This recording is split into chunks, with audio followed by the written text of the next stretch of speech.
মালয়েশিয়ার শ্রমবাজার দ্রুত খুলে দেওয়ার আহ্বান প্রধানমন্ত্রীর। রোহিঙ্গা সংকটে বাংলাদেশের পাশে থাকবেন আনোয়ার ইব্রাহিম।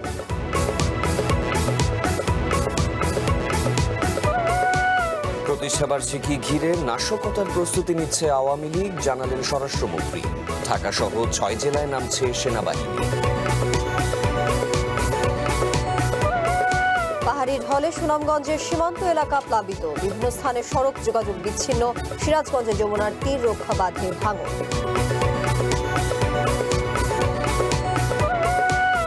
ব্রিটেনে আবারও প্রধানমন্ত্রীর পদত্যাগ, স্থানীয় নির্বাচনে লেইবার পার্টির ভরাডুবির কারণে সরে দাঁড়ালেন কিয়ার স্টারমার।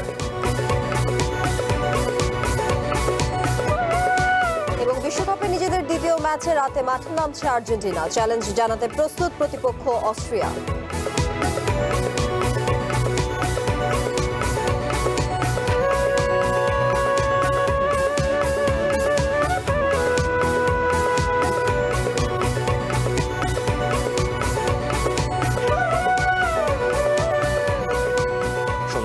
স্বাগত, সাথে আছি সাফাদ্দিন ফরিদ এবং আমি তানিয়া হারুন। শুনছিলেন শিরোনাম, এবারে বিস্তারিত। বাংলাদেশি কর্মীদের জন্য দ্রুত মালয়েশিয়ার শ্রমবাজার খুলে দেওয়ার আহ্বান জানিয়েছেন প্রধানমন্ত্রী তারেক রহমান। একই সঙ্গে দেশটিতে আরও বেশি বাংলাদেশি কর্মী নিয়োগের অনুরোধ জানিয়েছেন তিনি। সকালে মালয়েশিয়ার প্রশাসনিক রাজধানী পুত্রজায়ায় প্রধানমন্ত্রী আনোয়ার ইব্রাহিমের সঙ্গে দ্বিপক্ষীয় বৈঠক শেষে আয়োজিত যৌথ সংবাদ সম্মেলনে এসব কথা বলেন তারেক রহমান। বৈঠকে বাণিজ্য, বিনিয়োগ, রোহিঙ্গা সংকট ও আঞ্চলিক সহযোগিতা সহ নানা বিষয়ে আলোচনা হয়। প্রথম বিদেশ সফরে মালয়েশিয়ায় প্রধানমন্ত্রী তারেক রহমান। আর এই সফরের কেন্দ্রবিন্দুতেই ছিল দুই দেশের সম্পর্ককে আরও শক্তিশালী করার কূটনৈতিক উদ্যোগ। সোমবার সকালে কুয়ালালামপুরের সাংগ্রিলা হোটেল থেকে মোটর শোভাযাত্রায় রাজধানী পুত্রজারা দেশটির প্রধানমন্ত্রীর কার্যালয় পেরদারা পুত্রা ভবনে আসেন তারেক রহমান ও ডাক্তার জুবাইদা রহমান। তাদের অভ্যর্থনা জানান মালয়েশিয়ার প্রধানমন্ত্রী আনোয়ার ইব্রাহিম। লাল গালিচায় স্বাগত জানানো হয় বাংলাদেশের প্রধানমন্ত্রীকে, দেয়া হয় গার্ড অব অনার। এরপর শুরু হয় দুই প্রধানমন্ত্রীর একান্ত বৈঠক। পরে উচ্চ পর্যায়ের প্রতিনিধি দল নিয়ে অনুষ্ঠিত হয় বিস্তৃত আলোচনা। উঠে আসে বাণিজ্য, বিনিয়োগ, তথ্য প্রযুক্তি, জ্বালানি, অবকাঠামো, শিক্ষা, দক্ষতা উন্নয়ন এবং ডিজিটাল অর্থনীতি সহ বিভিন্ন খাতে সহযোগিতা বাড়ানোর বিষয়। যৌথ সংবাদ সম্মেলনে প্রধানমন্ত্রী তারেক রহমান বলেন, বাংলাদেশে আরও বিনিয়োগের সুযোগ রয়েছে। তিনি মালয়েশিয়ার ব্যবসায়ীদের বিনিয়োগের আহ্বান জানান। একই সঙ্গে বাংলাদেশি শ্রমিক নিয়োগ বৃদ্ধি, শ্রমবাজার দ্রুত চালু, অনিয়ম কর্মীদের বৈধকরণ এবং আটক বাংলাদেশিদের প্রত্যাবাসনের বিষয়ও তুলে ধরেন।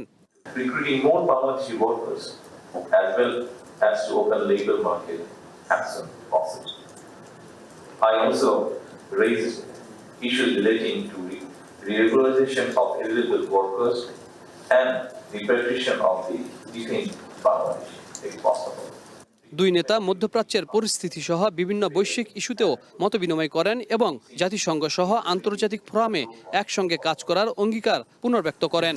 I express deep concern for the Rohingya people sheltered in Bangladesh and thank Malaysia for its continued support for their safe, dignified and sustainable repatriation to Myanmar. Rohingya সংকটে বাংলাদেশের প্রতি সমর্থন জানান মালয়েশিয়ার প্রধানমন্ত্রী। তাদের নিরাপদ ও টেকসই প্রত্যাবাসনের আহ্বান জানান আনোয়ার ইব্রাহিম। নিজের বক্তব্যে আসিয়ানের সঙ্গে ঘনিষ্ঠ সম্পৃক্ততা, আসিয়ান সেক্টরাল ডায়ালগ পার্টনার হতে বাংলাদেশকে সহযোগিতার আশ্বাস দেন। Of course, through our common effort to try and work in influence to resolve the predicament of refugees, Rohingya in Bangladesh, also here, and to engage through the good offices of the Foreign Minister, through ASEAN mechanisms, to engage with the Myanmar authorities to resolve part of the issue. এরপর রাষ্ট্রীয় ভোজসভা ও মালয়েশিয়ার রাজা সুলতান ইব্রাহিম সুলতান ইস্কান্দারের সঙ্গে সাক্ষাতের পর 5 দিনের সফরে চীনের উদ্দেশ্যে কুয়ালালামপুর ত্যাগ করবেন প্রধানমন্ত্রী তারেক রহমান। মালয়েশিয়ার শ্রমবাজার, শিক্ষা, স্বাস্থ্য, বিনিয়োগ, তথ্য প্রযুক্তি সহ নানা বিষয়ে আলোচনা হয়েছে দুই দেশের প্রধানমন্ত্রীর সাথে এই বৈঠকে। প্রধানমন্ত্রী তারেক রহমান জানিয়েছেন, মালয়েশিয়ার বিনিয়োগ বাংলাদেশে আরও বাড়াতে হবে যাতে দুই দেশের সম্পর্ক আরও শক্তিশালী হয়। মালয়েশিয়ার প্রধানমন্ত্রী জানিয়েছেন, বাংলাদেশে যে রোহিঙ্গা সংকট চলছে সেই সংকট সমাধানে তারা কাজ করতে চান। Habib Rahman, One News, Malaysia. সন্ত্রাস দমনে একসাথে কাজ করতে একমত হয়েছে বাংলাদেশ ও মালয়েশিয়া। নবায়নযোগ্য জ্বালানি বাড়াতে মালয়েশিয়াকে বিনিয়োগের আহ্বানও জানানো হয়। কুয়ালালামপুরের সংবাদ সম্মেলনে এসব কথা জানিয়েছেন প্রধানমন্ত্রীর উপদেষ্টা মাহদি আমিন। প্রবাসী বাংলাদেশিদের প্রত্যাশা, প্রধানমন্ত্রীর এই সফরে দীর্ঘদিনের সংকট কেটে যাবে, উন্মুক্ত হবে দুই দেশের বাণিজ্যের দরজা। মালয়েশিয়ায় প্রধানমন্ত্রী তারেক রহমানের 18 ঘন্টার রাষ্ট্রীয় সফর শেষে এই সংবাদ সম্মেলন।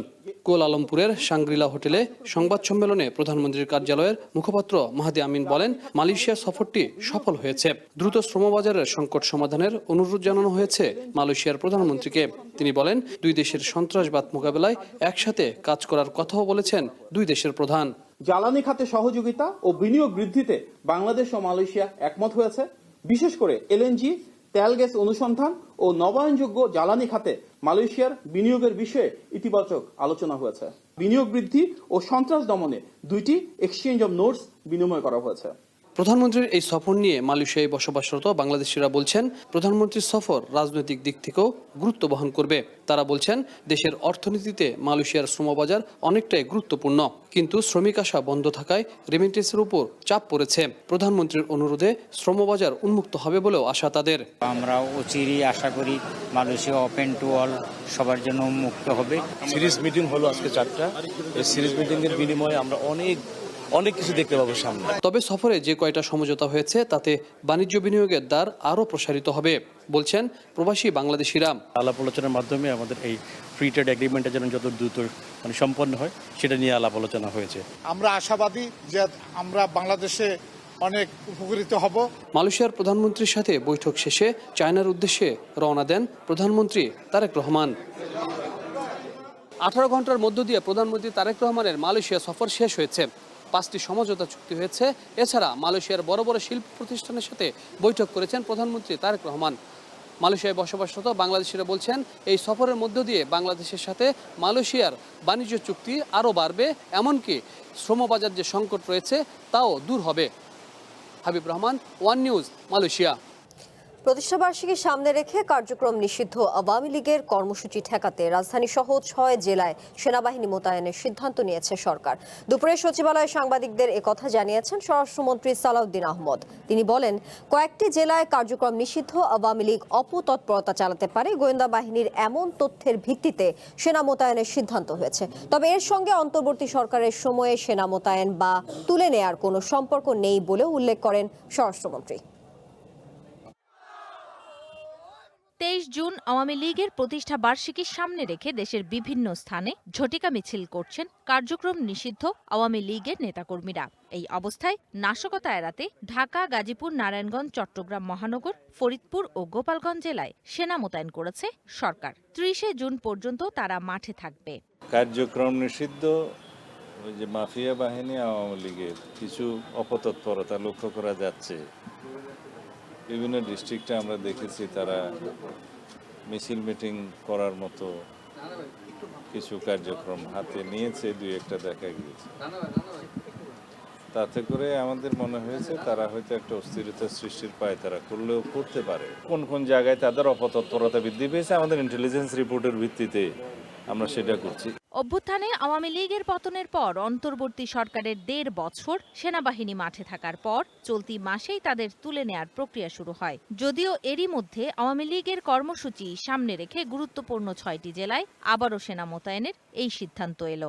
গত 15 তারিখে সারা বাংলাদেশ থেকে সেনা সদস্যদেরকে প্রত্যাহার করা হয়েছে, যারা দীর্ঘ প্রায় 1.5 বছর যাবৎ মাঠে ছিল, ইন্টারিম গভর্নমেন্টের সময় ছিল।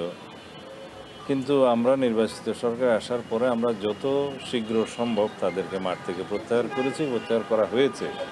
কিন্তু এখন যেটা আমরা কয়েকটা জায়গায় ডিপ্লয় করতে যাচ্ছি সেটার সাথে ওই পরিস্থিতির কোনো মিল নাই। এটা ইনএড টু সিভিল পাওয়ার। চাঁদাবাজি সহ বিভিন্ন অভিযোগে নারায়ণগঞ্জ 3 আসনে বিএনপির এমপি আজহারুল ইসলাম মান্নানের ছেলে যুবদল নেতা খায়রুল ইসলামকে ডিবি হেফাজতে নেয়ার বিষয়েও সাংবাদিকদের প্রশ্নের জবাব দেন স্বরাষ্ট্রমন্ত্রী। আইনের চোখে সবাই সমান। পুলিশের কাছে বিভিন্ন রকম অভিযোগ ছিল তার বিরুদ্ধে, সেগুলোর জন্য জিজ্ঞাসাবাদের জন্য তাকে তারা নিয়ে এসছে, জিজ্ঞাসাবাদ করেছে, এবং প্রয়োজন মনে করেছে তার কাছ থেকে মুচলেকা নেওয়ার প্রয়োজন নিয়ে মুচলেকা নিয়ে ছেড়ে দিয়েছে। স্বরাষ্ট্রমন্ত্রী বলেন, হিন্দু ধর্মের একজন নেত্রী বাংলাদেশে সনাতনীদের জন্য আলাদা প্রদেশের যেই কথা বলেছেন তাকে গুরুত্ব দিচ্ছে না সরকার। তার দাবি, দেশের আইন শৃঙ্খলা পরিস্থিতি আগের চেয়ে ভালো। বিগত যে কোনো সময়ের তুলনায় অন্যান্য বৎসর এবং মাসওয়ারি অপরাধ চিত্র আমাদের এই সময়ে অনেক কম। Sumi Rahman, One News, Dhaka. কার্যক্রম নিষিদ্ধ আওয়ামী লীগের প্রতিষ্ঠা বার্ষিকী কেন্দ্র করে স্বরাষ্ট্র মন্ত্রণালয়ের নির্দেশের পর দেশের 6 জেলায় আইন শৃঙ্খলা রক্ষায় মাঠে নামছে সেনাবাহিনী। চট্টগ্রামের রাউজান, রাঙ্গুনিয়ায় সাম্প্রতিক খুন ও জঙ্গল সলিমপুরের ঘটনা সহ সার্বিক পরিস্থিতিতে সেখানে মাঠে নামছেন সেনা সদস্যরা। জেলা ম্যাজিস্ট্রেট মোহাম্মদ জাহিদুল ইসলাম মিয়া জানিয়েছেন, 30 জুন পর্যন্ত মাঠে থাকবেন সেনারা।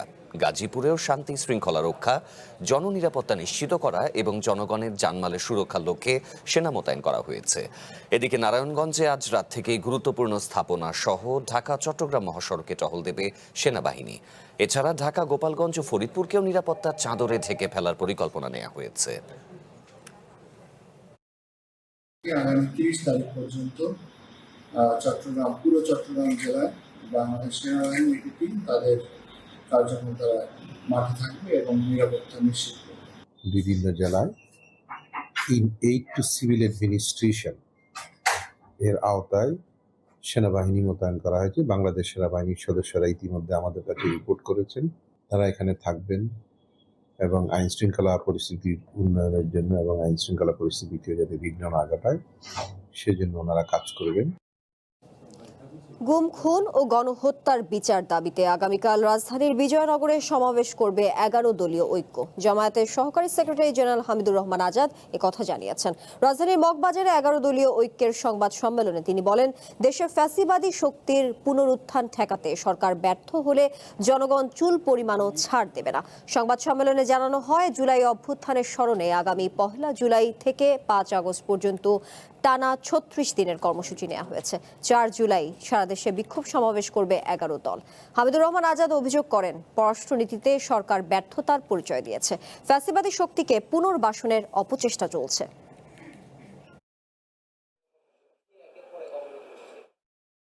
সীমান্ত হত্যা হয়, পশ্চিম হয়, আমাদের কৃষকদেরকে ধরে নিয়ে যায়, কিন্তু বাংলাদেশের কার্যকর কোনো প্রতিবাদ, শক্তিশালী প্রতিবাদ নেই। ফলে স্বাধীনতার হুমকির মুখে দেশের ভিতর উত্তেজনা তৈরিরও অপচেষ্টা চলছে। শান্তি শৃঙ্খলা রক্ষার জন্য 11 দলীয় ঐক্য আজকে সরকারের কাছে দাবিও জানাচ্ছে। আমরা জনগণের পক্ষ থেকে গভীর উদ্বেগ প্রকাশ করছি। ভারত থেকে নেমে আসা পাহাড়ি ঢলে সুনামগঞ্জের 5 উপজেলার সীমান্ত এলাকা প্লাবিত হয়েছে।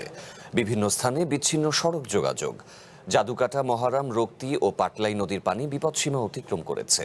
এদিকে ভারতের গজলডোবা ব্যারাজের 20টি গেট খুলে দেওয়ার কারণে উজান থেকে নেমে আসা ঢল বৃষ্টিতে কুড়িগ্রামের প্রধান নদ নদীর পানি বাড়ছে।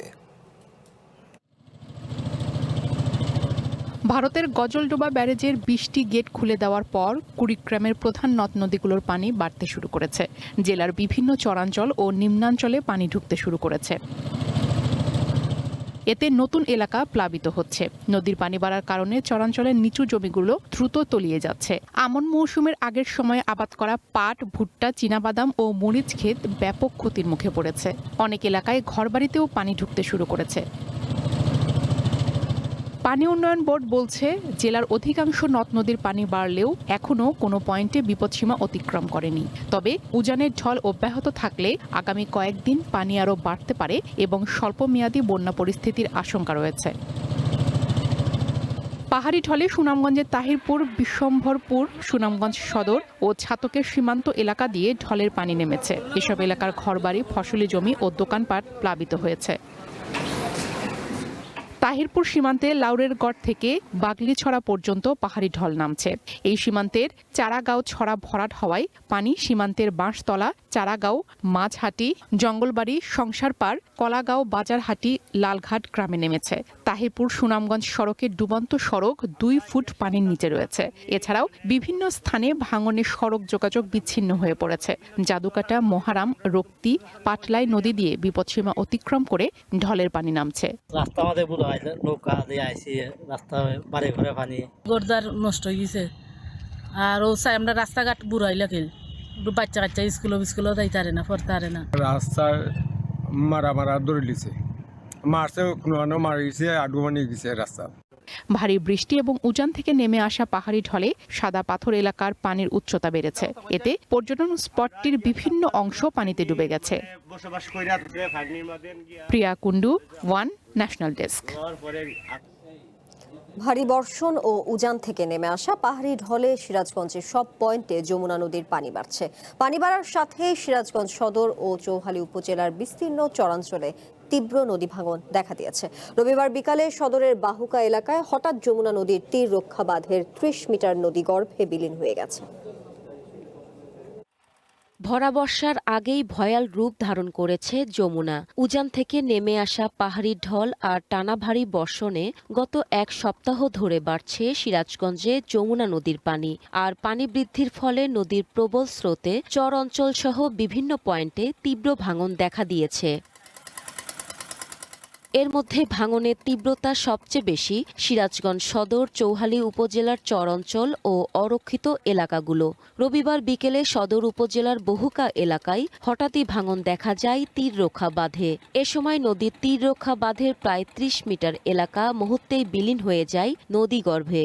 আর জিও টিউব এবং জিও ব্যাগ ফেলে ভাঙন নিয়ন্ত্রণে কাজ করছে পানি উন্নয়ন বোর্ড।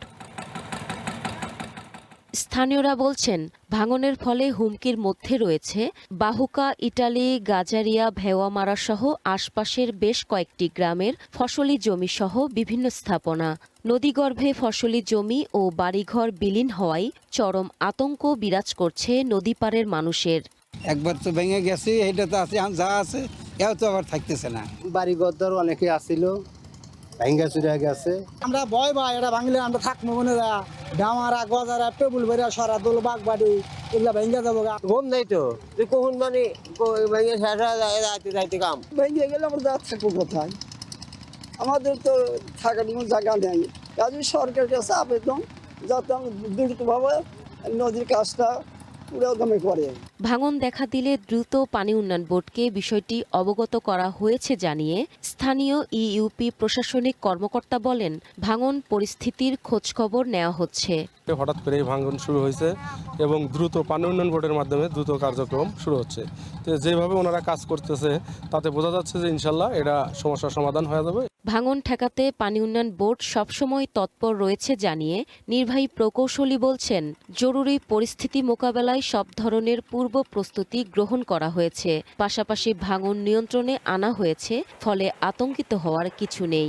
মানুষ যেন আতঙ্কিত না হয়, আমরা সঙ্গে সঙ্গে কাজ করতেছি এবং এই ক্ষতিটার পরিমাণ যাতে বৃদ্ধি না পায় এই জন্য আমরা এটা কাজ চলমান রয়েছে। পুরো এলাকাটাই আমরা সার্ভে করতেছি, যেহেতু পানি এখন বৃদ্ধি পাচ্ছে। যদি কোথাও এরকম গভীরতা সৃষ্টি হয় যাতে ভাঙার আগেই যাতে আমরা ব্যবস্থা নিতে পারি। বারবার এমন ভাঙন আতঙ্কে না থেকে যমুনায় স্থায়ী বাঁধ নির্মাণের দাবি যমুনা পাড়ের মানুষদের। One national desk. তৃণমূল কংগ্রেসের চেয়ারম্যান পদ থেকে মমতা বন্দ্যোপাধ্যায়কে অব্যাহতি দিয়েছে দলটির বিদ্রোহী শিবির। নতুন চেয়ারম্যান করা হয়েছে হাওড়া মধ্য বিধানসভার বিধায়ক অরূপ রায়কে। এছাড়া তৃণমূলের সর্বভারতীয় সাধারণ সম্পাদক পদ থেকে অভিষেক বন্দ্যোপাধ্যায়কেও বরখাস্ত করা হয়েছে। আজ বিধানসভার বাজেট অধিবেশন শেষে তৃণমূলের বিদ্রোহী বিধায়করা নিউ টাউনের একটি হোটেলে বৈঠকে বসেন। সেই বৈঠকে ছিলেন তৃণমূলের 60 জন বিধায়ক। এছাড়া কলকাতার প্রায় 70 জন সাবেক কাউন্সিলর উপস্থিত ছিলেন ওই বৈঠকে। সেখানে তৃণমূলের নতুন কমিটির ঘোষণা আসে। বৈঠকে বলা হয়, তৃণমূলের 20 নম্বর ধারায় প্রতি 3 বছর পর জাতীয় কর্মসমিতির বৈঠক ডাকার কথা থাকলেও 2022 সালের পর তা মানা হয়নি। তাই পুরনো কমিটি ভেঙে দেওয়ার কথা জানিয়েছেন বিদ্রোহীরা। নতুন কমিটিতে অরূপ বিশ্বাস ছাড়াও তৃণমূলের আরও 2 বিধায়ক ফিরহাদ হাকিম এবং রথিন ঘোষকে রাখা হয়েছে।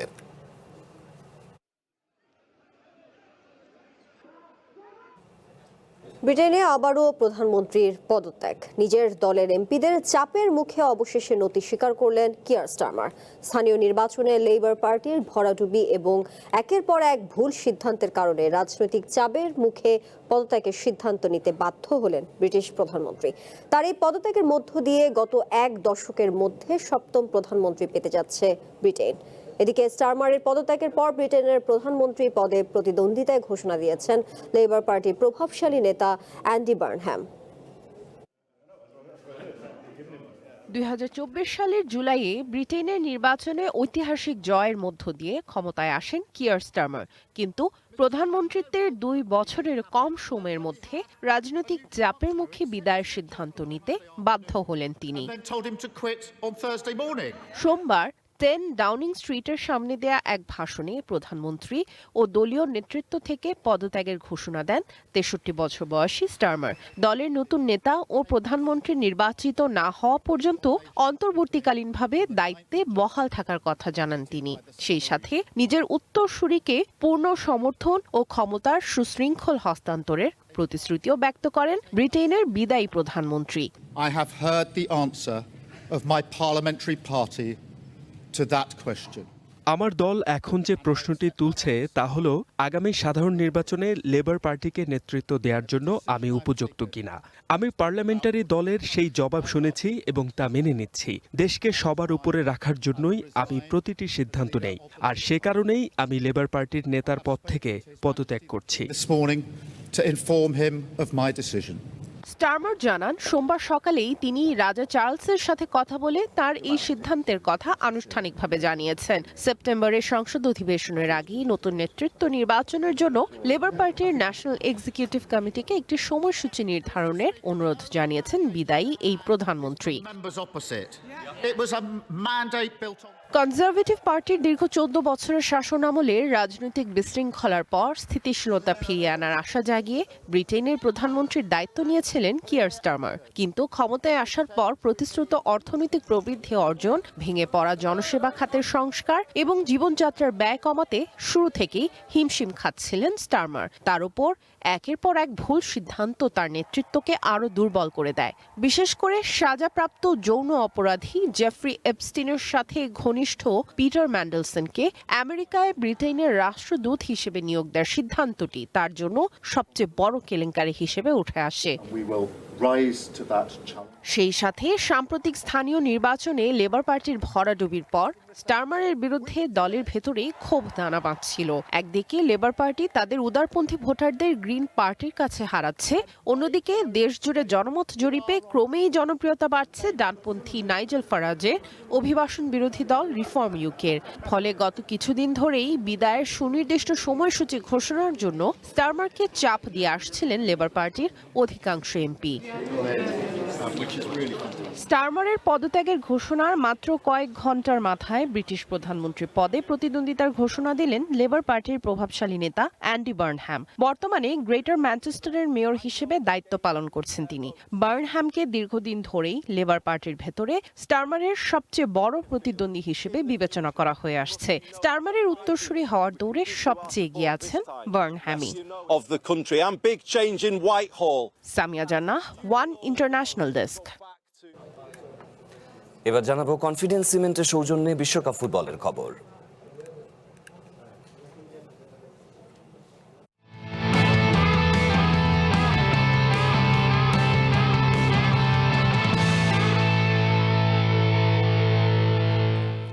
বিশ্বকাপে নিজেদের দ্বিতীয় ম্যাচে আজ রাতে মাঠে নামছে আর্জেন্টিনা। মেসিদের প্রতিপক্ষ অস্ট্রিয়া। দুদলই নিজেদের গ্রুপ পর্বের প্রথম ম্যাচে জয় তুলে নিয়েছে। এই ম্যাচে জয় পেলে দুদলেরই সুযোগ রয়েছে নকআউট পর্ব অনেকটাই নিশ্চিত করার। ড্যালাসে ম্যাচ শুরু হবে রাত 11টায়।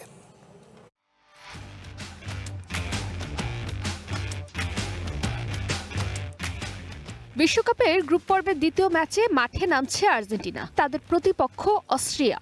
প্রথম ম্যাচে দারুণ জয় পাওয়ার পর আত্মবিশ্বাসের তুঙ্গে রয়েছে আলবিসেলেস্তারা। লক্ষ্য আরেকটি জয় তুলে নিয়ে নকআউট পর্বের পথে আরও এক ধাপ এগিয়ে যাওয়া।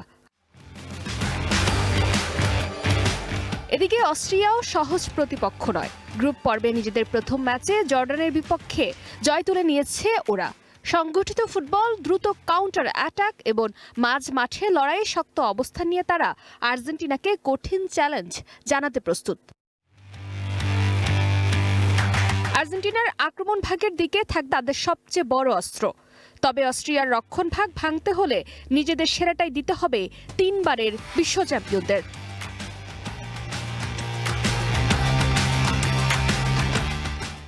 দুদল এর আগে শুধুমাত্র ফ্রেন্ডলি ম্যাচে মুখোমুখি হয়েছে, তাও 1980 আর 90 সালে। দুইবারের দেখায় অবশ্য কোনোবার জয় পায়নি আর্জেন্টিনা। এক ম্যাচ হয়েছে ড্র আর এক ম্যাচে জয় তুলে নিয়েছে অস্ট্রিয়া। সে হিসেব নিকেশে এবারই প্রথম লিওনেল মেসিদের বিপক্ষে প্রথমবার মাঠে নামবে ওরা। এই ম্যাচে জয় পেলে গ্রুপ পর্বের শীর্ষস্থান আরও মজবুত করতে পারবে আর্জেন্টিনা। নকআউট পর্বের দিকে আরও এক ধাপ এগিয়ে যাবে আলবিসেলেস্তে। আর অস্ট্রেলিয়ার জন্য এটি হতে পারে টুর্নামেন্টে নিজেদের অবস্থান শক্ত করার বড় সুযোগ।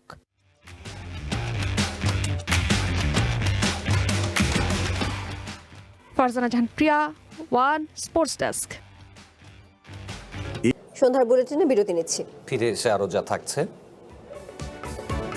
জীবনমান উন্নয়নী বাজেটের লক্ষ্য বললেন অর্থমন্ত্রী, ক্রিয়েটিভ ইকোনমির জন্য আলাদা প্ল্যাটফর্ম তৈরির উদ্যোগ।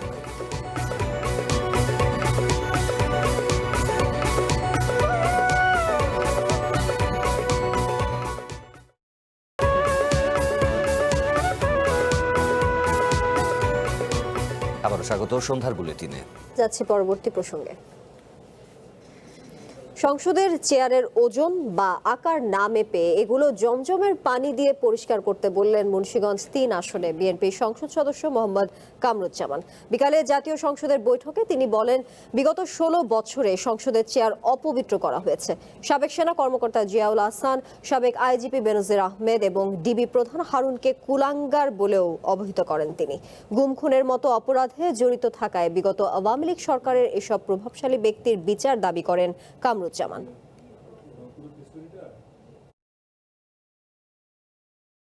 6টা ছেলে গুম হয়েছে, আজও তাদের বাপ মা খুঁজে পায়নি।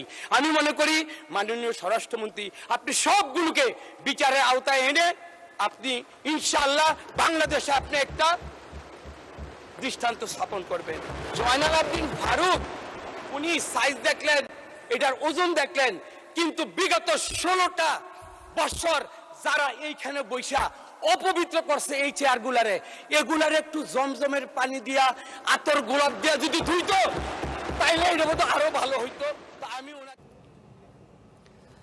জুলাই গণঅভ্যুত্থানের সময় কুষ্টিয়ায় 6 জনকে হত্যার ঘটনায় জাসদ সভাপতি ও সাবেক মন্ত্রী হাসানুল হক ইনুর বিরুদ্ধে করা মানবতা বিরোধী অপরাধের মামলার রায় আগামী 30 জুন। আজ আন্তর্জাতিক অপরাধ ট্রাইব্যুনাল 2 এই তারিখ ঘোষণা করে।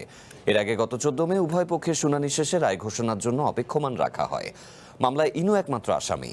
আন্তর্জাতিক অপরাধ ট্রাইব্যুনালের তদন্ত সংস্থা তাদের প্রতিবেদন প্রসিকিউশনের কাছে জমা দেওয়ার পর তার বিরুদ্ধে 8টি সুনির্দিষ্ট অভিযোগ দায়ের করা হয়। বর্তমানে বিভিন্ন মামলায় কারাগারে রয়েছেন হাসানুল হক ইনু। তার বিরুদ্ধে আনা অভিযোগে প্রমাণ হয়েছে দাবি করে তার সর্বোচ্চ শাস্তি চেয়েছেন চিফ প্রসিকিউটর। যেহেতু এটা রায়ের অপেক্ষমান, আমরা প্রত্যাশা করি, আমরা মনে করি প্রসিকিউশন পক্ষ থেকে আমাদের সাক্ষ্য প্রমাণে তার বিরুদ্ধে অভিযোগ প্রমাণিত হয়েছে এবং আমরা প্রত্যাশিত রায় পাবো বলে প্রত্যাশা করি। আসামি পক্ষের বক্তব্য আমি এখন খণ্ডাবার কোনো সুযোগ নাই, এটা তাদেরকে আপনারা জিজ্ঞেস করতে পারেন। তবে আমরা মনে করি যে তার বিরুদ্ধে সাক্ষ্য প্রমাণে তার বিরুদ্ধে আনিত অভিযোগ যথাযথভাবে প্রমাণ করা সম্ভব হয়েছে। মাদ্রাসা ও সাধারণ শিক্ষায় যেসব বিষয় একক বা কমন, আগামীতে সেসব পরীক্ষা একই প্রশ্নপত্রে নেওয়া হবে, একথা জানিয়েছেন শিক্ষামন্ত্রী এহসানুল হক মিলন। দুপুরে নোয়াখালী বিজ্ঞান ও প্রযুক্তি বিশ্ববিদ্যালয় দিবসের অনুষ্ঠানে তিনি বলেন, শিক্ষায় কোনো বৈষম্য না রাখতেই এই সিদ্ধান্ত। এছাড়া মাদ্রাসা শিক্ষাকে আধুনিক করতে কারিগরি শিক্ষা অন্তর্ভুক্ত করা হচ্ছে বলেও জানান মন্ত্রী। তিনি বলেন, দেশের ক্রমবর্ধমান জনসংখ্যাকে মানব সম্পদে রূপান্তর করতে কারিগরি শিক্ষায় জোর দিচ্ছে সরকার। অনুষ্ঠান শেষে মেধাবী শিক্ষার্থী ও শিক্ষকদের মাঝে ডিনস এবং ভাইস চ্যান্সেলর অ্যাওয়ার্ড দেয়া হয়।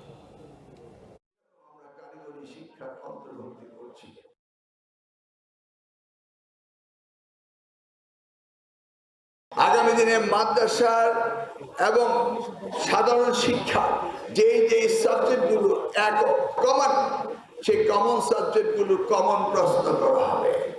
আমরা চাই না শিক্ষার মধ্যে কোনো বৈষম্য। আমরা মাদ্রাসা শিক্ষাকেও মডার্নাইজ করার জন্য সেখানেও আমরা কারিগরি শিক্ষার অন্তর্ভুক্তি করছি। কার্যক্রম নিষিদ্ধ আওয়ামী লীগের প্রতিষ্ঠাবার্ষিকী ঘিরে আইন শৃঙ্খলা পরিস্থিতি স্বাভাবিক রাখতে এবং সার্বিক নিরাপত্তা নিশ্চিতে রাজধানী জুড়ে নিরাপত্তা ব্যবস্থা জোরদার করেছে ঢাকা মহানগর পুলিশ। দুপুরের পর থেকে রাজধানীর প্রবেশপথ সহ বিভিন্ন সড়ক ও গুরুত্বপূর্ণ পয়েন্টে বসানো হয়েছে আইন শৃঙ্খলা বাহিনীর তল্লাশি চৌকি। নিরাপত্তার স্বার্থে যানবাহন ও পথচারী থামিয়ে জিজ্ঞাসাবাদ এমনকি তল্লাশিও করছে পুলিশ। ডিএমপি জানিয়েছে রাজধানীতে 200টিরও বেশি স্থানে বিশেষ চেকপোস্ট বসানো হবে। এদিকে চলতি মাসের শুরু থেকে 20 জুন পর্যন্ত রাজনৈতিক মামলায় 82 জন এবং ঝটিকা মিছিলের প্রস্তুতিকালে 28 জনকে গ্রেপ্তার করেছে পুলিশ।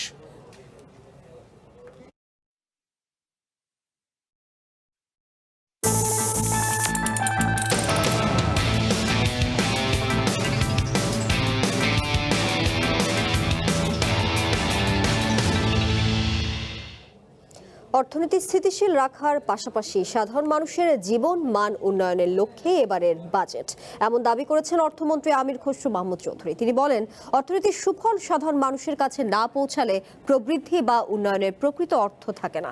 রাজধানীতে ইউনিভার্সিটি অফ এশিয়া প্যাসিফিকে এক অনুষ্ঠানে অর্থমন্ত্রী বলেন, ভঙ্গুর অর্থনীতি, অস্বাভাবিক বৈশ্বিক পরিস্থিতি এবং মানুষের উচ্চ প্রত্যাশার বাস্তবতায় এবারের বাজেট প্রণয়ন করা হয়েছে। তিনি জানান, দেশের সৃজনশীল খাতকে অর্থনীতির মূল ধারায় আনতে ক্রিয়েটিভ ইকোনমির জন্য আলাদা প্ল্যাটফর্ম তৈরির উদ্যোগ নিচ্ছে সরকার। এর মাধ্যমে সংস্কৃতি, মিডিয়া, ডিজিটাল কন্টেন্ট, ফ্রিল্যান্সিং সহ বিভিন্ন খাতে নতুন সম্ভাবনা তৈরি হবে। রাজধানীর পূর্বাঞ্চলে একটি বৃহৎ সাংস্কৃতিক থিয়েটার নির্মাণের পরিকল্পনার কথাও জানান অর্থমন্ত্রী।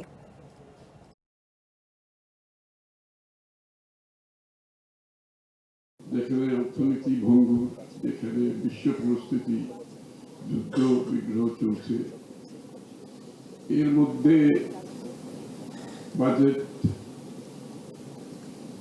জনগণের আকাঙ্ক্ষা অনেক বেশি। বিশেষ করে এই আপরাইজিং এর পরে বাংলাদেশের জনগণের আকাঙ্ক্ষা আকাশচুম্বী বললে ভুল হবে না। আমরা পুরো মডেল থেকে বেরিয়ে আসছি কমপ্লিট, একটা নতুন ইকোনমিক মডেলে ঢুকেছি। এই মডেলটা যেটা আমি বললাম, আমাদের basis of democratisation of economy.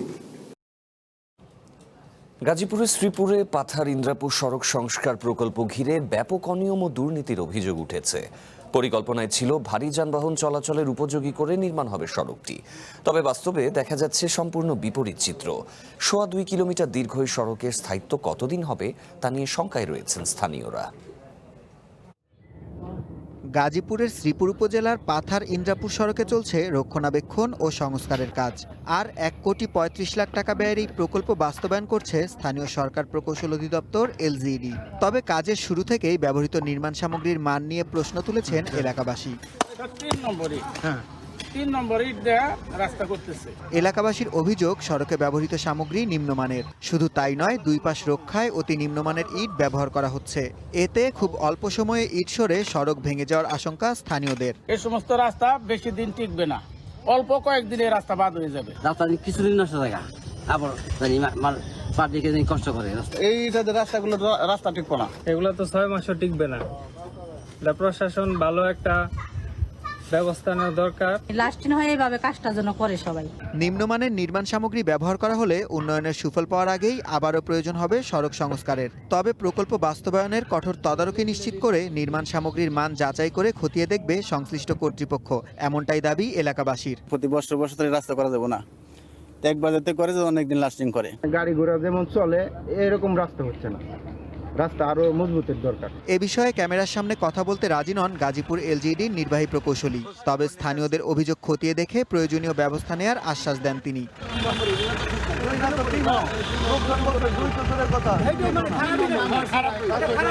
অভিযোগের সত্যতা যাচাই এবং প্রকল্পের গুণগত মান নিশ্চিত করে দায়ীদের বিরুদ্ধে ব্যবস্থা নেবে সংশ্লিষ্ট কর্তৃপক্ষ, এমনটাই প্রত্যাশা এলাকাবাসীর। One national desk. সন্ধ্যার বুলেটিনে আবারও নিচ্ছি বিরতি, ফিরে এসে আরও থাকছে। প্রবীণ নির্যাতন বন্ধে আইন হবে জানালেন মন্ত্রী। সেবা নিশ্চিতে কাজ করছে লিগ্যাল এইড অধিদপ্তর।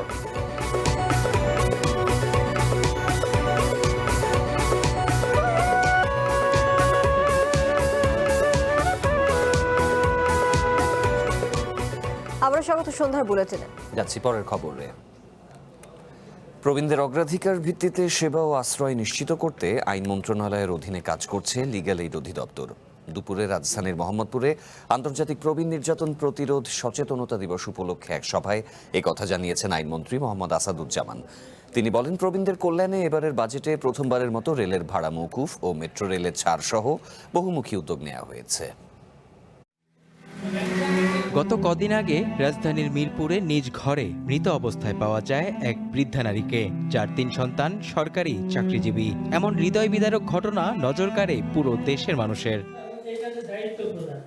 এছাড়াও এক বৃদ্ধ মাকে হাসপাতালে ভর্তির পর সেবা যত্ন তো দূরের কথা, আর খোঁজ নিতে আসেনি সন্তানরা। মারা যাবার 2 দিন পর মৃত নারীর মরদেহ নিতে আসলেও হাসপাতালের খরচ দিতে না চাওয়ার মতো ঘটনার কথা উঠে আসে রিসোর্স ইন্টিগ্রেশন সেন্টার আয়োজিত সভায়। আন্তর্জাতিক প্রবীণ নির্যাতন প্রতিরোধ সচেতনতা দিবস 2026 উপলক্ষে দুপুরে রাজধানীর মোহাম্মদপুরে আয়োজিত সভায় প্রবীণ নির্যাতনের কারণ ও প্রতিরোধের নানা দিক নির্দেশনা ও পরামর্শ তুলে ধরেন বক্তারা। যৌথ পরিবারের যে সম্ভাবনা ছিল সেটা এখনকার বাস্তবতায় নেই, এটাই হচ্ছে নির্মম সত্যতা। আপনি ইয়াং বয়স থেকে আপনার বৃদ্ধ বয়সের জন্য আপনি কিছু টাকা জমাতে থাকেন, যেটা আপনার রিটায়ারমেন্টের পরে বা আপনার একটা বয়সের পরে ওই টাকাটা এসে আপনাকে আপনার হেলথ থেকে হেল্প করবে, হেলথ সার্ভিস পেতে। হাসপাতালের বিষয়ে আপনারা কর্নার টর্নারের কথা বলেছেন, কিন্তু জেরিয়াট্রিক হসপিটালের সংখ্যা বাংলাদেশে খুবই কম। দেশে প্রবীণ নির্যাতন পুরোপুরি বন্ধ করতে সরকারের পক্ষ থেকে যুগোপযোগী নীতি ও আইন প্রণয়ন নিয়ে কাজ হচ্ছে বলে জানান আইনমন্ত্রী। আমাদের এই মূল্যবোধের জায়গাটা যদি আমরা তৈরি না করতে পারি, কোনো সেক্টরে আমরা এগিয়ে যেতে সক্ষম হব বলে মনে হয় না। ফলে আপনারা যারা এই দায়িত্ব নিয়েছেন, আপনারা সামাজিক সচেতনতা বৃদ্ধির জন্য যা কিছু করণীয় করেন, সরকারের পক্ষ থেকে পলিসি লেভেল এবং আইন প্রণয়নের ক্ষেত্রে যতটা ভূমিকা রাখা দরকার আমরা রাখার চেষ্টা করব। প্রবীণদের সামাজিক সুরক্ষা, ন্যায় বিচার, নিরাপত্তা ও মর্যাদার অধিকার রক্ষায় নতুন আইন প্রণয়নের ক্ষেত্রে সংশ্লিষ্ট ব্যক্তিদের লিখিত প্রস্তাব দেওয়ার আহ্বান জানান আইনমন্ত্রী। মেহেদী হাসান, ওয়ান নিউজ, ঢাকা।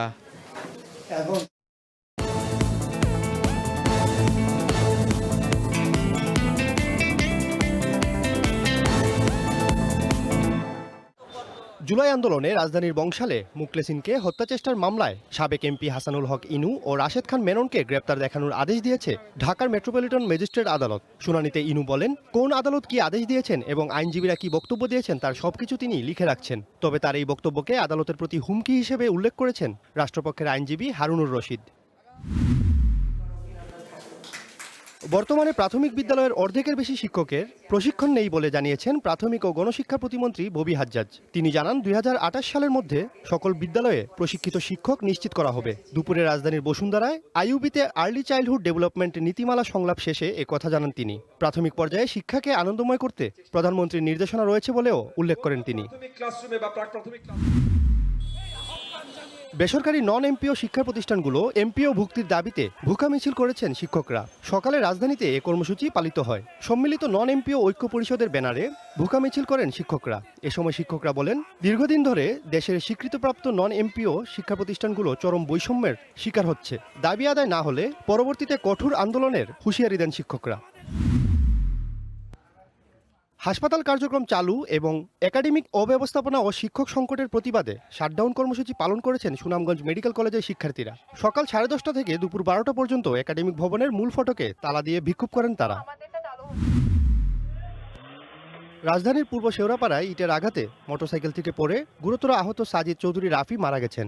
ভোরে ঢাকা মেডিকেলে চিকিৎসাধীন অবস্থায় তার মৃত্যু হয়। গত 9 জুন রাত 1:15টার দিকে পূর্ব শেওড়াপাড়া দিয়ে মোটরসাইকেলে বাসায় ফিরছিলেন রাফি। এ সময় তার চলন্ত মোটরসাইকেল লক্ষ্য করে ইট ছোড়ে এক দুর্বৃত্ত। এই ঘটনায় 3 জনকে আটক করা হয়েছে।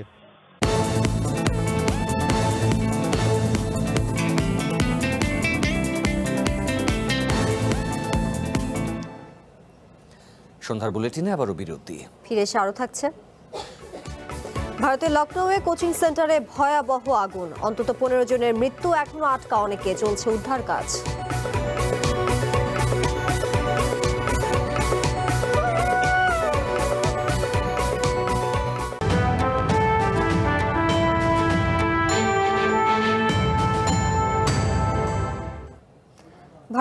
উত্তরপ্রদেশের রাজধানী লখনৌয়ের আলীগঞ্জে একটি কোচিং সেন্টারে অগ্নিকাণ্ডে অন্তত 15 জনের মৃত্যু হয়েছে। সোমবার উষা মেহতা মার্গ এলাকার একটি 3তলা ভবনে এই আগুন লাগে।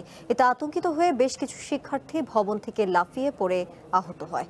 এখনো ভবনের ভেতরে কয়েকজন আটকে আছেন বলে আশঙ্কা করা হচ্ছে। যৌথভাবে উদ্ধার কাজ চালিয়ে যাচ্ছে ফায়ার সার্ভিস ও পুলিশ। 3তলা ওই ভবনটিতে কোচিং সেন্টার ছাড়াও একটি অ্যানিমেশন সেন্টার এবং একটি পোষা প্রাণীর দোকান সহ একাধিক বাণিজ্যিক প্রতিষ্ঠান রয়েছে। লখনৌয়ের কিং জর্জ মেডিকেল ইউনিভার্সিটি হাসপাতালে আহত অবস্থায় মোট 22 জনকে নিয়ে যাওয়া হয়। এর মধ্যে 15 জনের মৃত্যুর তথ্য নিশ্চিত করেন চিকিৎসকরা। প্রাণহানির ঘটনায় গভীর শোক প্রকাশ করেছেন ভারতের প্রধানমন্ত্রী নরেন্দ্র মোদী। নিহতদের প্রত্যেকের পরিবারকে 2 লাখ রুপি করে আর্থিক সহায়তার ঘোষণা দেন তিনি।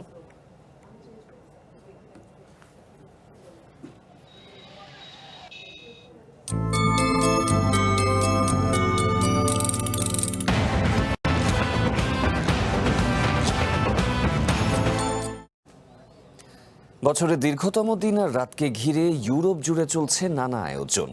জ্যোতির্বিজ্ঞানের ভাষায় এই দিনটিকে বলা হয় গ্রীষ্মকালীন অয়নান্ত বা সামার সলস্টিস। ব্রিটেনে গ্রীষ্মকালীন সূর্য অয়ন উদযাপনে ভিড় করে প্রায় 20,000 মানুষ। নাচ গান ও বিভিন্ন আয়োজনে সূর্য অয়নকে বরণ করে নেয় বিশ্বের নানা প্রান্তের মানুষ। তখনও ফোটেনি ভোরের আলো। বছরের দীর্ঘতম দিন আর রাতকে বরণ করতে ব্রিটেনের প্রাগ ঐতিহাসিক স্টোনহেঞ্জে জড়ো হন 20,000-এর বেশি মানুষ।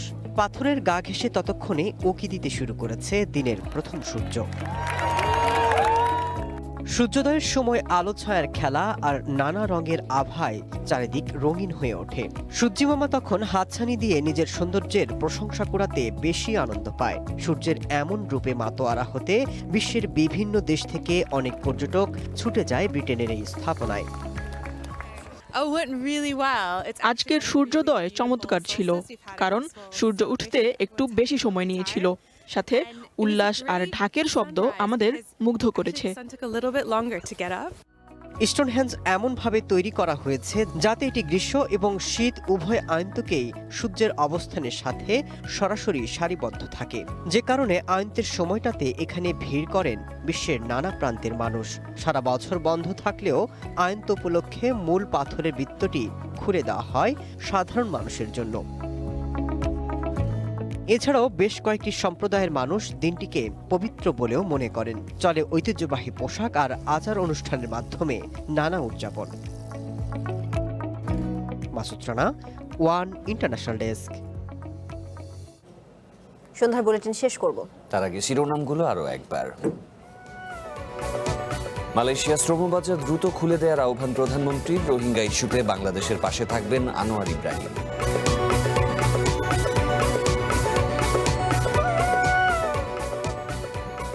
প্রতিষ্ঠাবার্ষিকী ঘিরে নাশকতার প্রস্তুতি নিচ্ছে কার্যক্রম নিষিদ্ধ আওয়ামী লীগ, বললেন স্বরাষ্ট্রমন্ত্রী। ঢাকা সহ 6 জেলায় নামছে সেনাবাহিনী।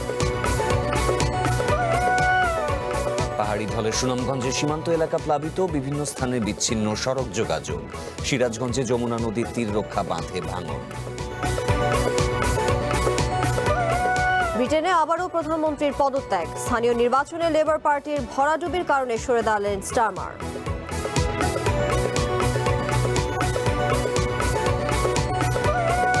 এবং বিশ্বকাপে নিজেদের দ্বিতীয় ম্যাচে রাতে মাঠে নামছে আর্জেন্টিনা। চ্যালেঞ্জ জানাতে প্রস্তুত প্রতিপক্ষ অস্ট্রিয়া।